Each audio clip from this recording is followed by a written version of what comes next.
দেখিয়ে ওনার হয়তো এটা মিস্টেক হয়েছে, এর জন্য আমি ক্ষমা প্রার্থী যে এই ধরনের বক্তব্য আর পরবর্তীতে হবে না।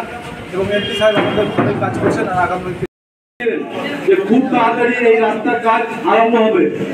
আমি আপনাদেরকে কথা দিচ্ছি যে এই রাস্তার কাজ যদি শুরু না হয় তাহলে আমি আর কাবিলপুর চাপবো না। এই রাস্তা কমপ্লিট হওয়ার পরেই আমি আসবো।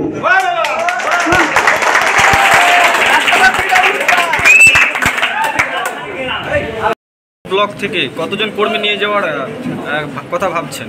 আমরা তো প্রতিটা অঞ্চল থেকে 1000 করে ভাবছি, দেখা যাক কতটা পারি আমরা নিয়ে যেতে।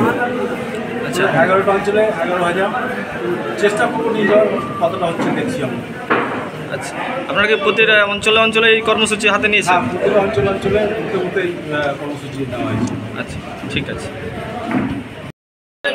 এমনটাই তিনি জানিয়েছেন। এ বিষয়ে কি আমি একটাই কথা বলবো যে একটা এমপির আন্ডারে 7টা বিধানসভা, কোনো এমপির দ্বারা সম্ভব নয় যে 7টা বিধানসভা কভার করবে।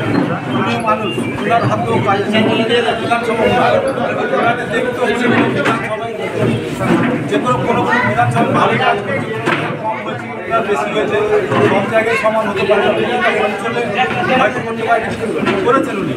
কিন্তু আমাদের অঞ্চল সভাপতি যেটা বলেছেন, হয়তো ওনার কোচকে এই ধরনের কথা বেশি ভালোবাসা দেখিয়ে ওনার হয়তো এটা মিস্টেক হয়েছে, এর জন্য আমি ক্ষমা প্রার্থী যে এই ধরনের বক্তব্য আর পরবর্তীতে হবে না। এবং এমপি সাহেব আমাদের ভালোই কাজ করছেন আর আগামী দিনেও করবেন। এবং আমরা সকলে মিলে সে অঞ্চল সভাপতি শহীদ সাহেব হোক, আমি হই, এমপি সাহেব হোক, এখানে সকলে হাতে হাত মিলিয়ে আমরা জনসাধারণের কাজ করার চেষ্টা করব। 21শে জুলাই যে খুব তাড়াতাড়ি এই রাস্তার কাজ আরম্ভ হবে।